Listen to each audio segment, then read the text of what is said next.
মাথাটাকে নিচু করে জীবনের সব গুনার ফিরিস্তিগুলো একটা একটা করে স্বীকার করে আল্লাহরে বলেন, আল্লাহ আমি পাপী, আল্লাহ আমার চেয়ে বড় পাপী এই দুনিয়াতে কেউ নাই।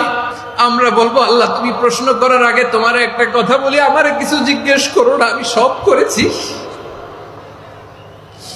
এমন কোন পাপ নাই যে পাপ আমারে দিয়ে হয় নাই। তোমার রহমত দিয়ে তুমি জান্নাতে পাঠাবা, তোমার দয়ায় জান্নাতে যেতে চাই, আমল দিয়ে না। পারবেন বলতে? কিয়ামতের দিন আমরা বলবো, আল্লাহ আমার আমল দিয়ে জান্নাত চাই না, আমি তোমার দয়া দিয়ে জান্নাত চাই।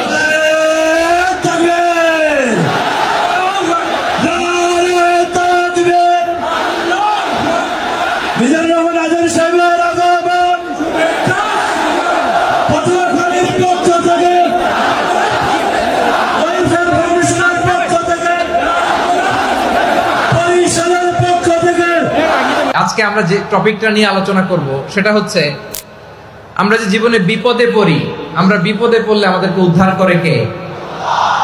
আল্লাহ ছাড়া আমাদের বাঁচানোর কেউ আছে? উদ্ধার করার কেউ আছে? রক্ষা করার কেউ আছে? এজন্য বিপদে পড়লে আমরা চাইবো কার কাছে? আমাদের যাই দরকার হোক আমরা ফরিয়াদ করব কার কাছে? নাকি মাজারে যেয়ে চাবেন? মাজারে যেয়ে চাবেন? অনেকে তো মাজারে যে কপাল ঘষে, আছে না নাই? মাজারে যে সন্তান চায়, আছে? এই এলাকায় নাই, এলাকার লোকদের আকীদা খালেস আমি জানি। মাজারে যে কপাল ঘষে আর সন্তান চায়। আচ্ছা, মাজারে গেলে সন্তান পাওয়া যায়? আচ্ছা, মাজারে না গেলে যদি বাচ্চা না হতো, গরু ছাগলের যে বাচ্চা হয় ওরা কোন মাজারে মানত করে বলেন? কথা কি বুঝতেছেন? এই যে প্রতি বছর গরু ছাগল ভেড়া এগুলো যে বাচ্চা দেয়, এরা কোন মাজারে যে মানত করে? এজন্য চাইতে হবে একজনের কাছে, তিনি কে? আমার প্রিয় পটুয়াখালীবাসী, মাজার জিয়ারত করা সুন্নাহ। আমরা মাজার জিয়ারত করব, আল্লাহ ওয়ালাদের কবরে যাব, আমরা সেখানে যে সালাম দিব, দোয়া করব, নিজের জন্য করব, কবরে শুয়ে থাকা মাইয়েতের জন্য করব, পুরো মুসলিম উম্মার জন্য করব। কিন্তু কবরে যিনি শুয়ে আছে ওই বাবার কাছে সন্তান চাওয়া যাবে? চাকরি চাওয়া যাবে? সফলতা চাওয়া যাবে?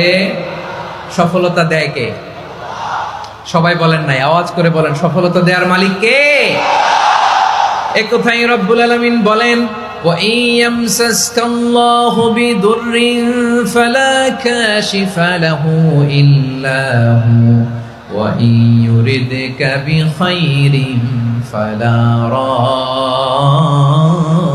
রাদ্দা লিফাদলি يصيب به من يشاء من عباده وهو الغفور الرحيم الله أكبر আল্লাহ বললেন, ওয়া ইয়ামসাসকাল্লাহু বিদুররিন ফালা কাশিফা লাহু ইল্লা হু।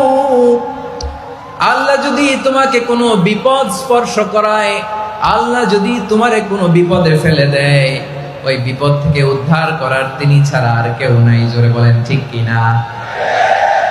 তিনি যদি কোনো বিপদে ফেলেন, তিনি ছাড়া বিপদ থেকে উদ্ধার করার কেউ নাই। আর তিনি যদি তোমার প্রতি কোনো অনুগ্রহ করতে চান, ওই অনুগ্রহ ঠেকিয়ে দেওয়ার ক্ষমতাও কারো নাই। আল্লাহ যদি আপনার সফলতা দিতে চায়, পৃথিবীর কোন শক্তি ওই সফলতাকে থামাতে পারে? এজন্য আল্লাহ বললেন, খবরদার, চিন্তা আর আকীদা খালিস করে নাও। ওয়া ইয়ামসাসকাল্লাহু বিদুররিন ফালা কাশিফা লাহু ইল্লা হু। আল্লাহ বিপদে ফেললে বিপদ থেকে উদ্ধার করার কেউ থাকে না। আর আল্লাহ যদি তোমার প্রতি দয়া দেখাতে চান, অনুগ্রহ করতে চান, ওই অনুগ্রহকে প্রতিরোধ করার মতো ক্ষমতা কারো নাই।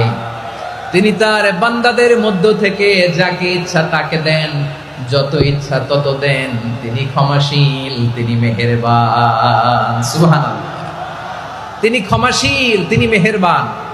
তাহলে এই আয়াত থেকে আমরা বুঝতে পারলাম, আমরা যদি বিপদে পড়ি আমাদেরকে কেউ বাঁচাতে পারে না। আমার বাবা আমারে বাঁচাতে পারে? হ্যাঁ? আমার মা আমাকে বাঁচাতে পারে? আমার বন্ধু আমারে বাঁচাতে পারে? আমার দলের কর্মী আমাকে বাঁচাতে পারে? আমার পীর সাহেব আমারে বাঁচাতে পারে? আমার পটুয়াখালীর ভাইয়েরা খেয়াল রাখবেন, বাঁচাতে পারে এক মহান সত্তা, উদ্ধার করতে পারে এক মহান সত্তা। চিৎকার করে বলুন, তিনি কে?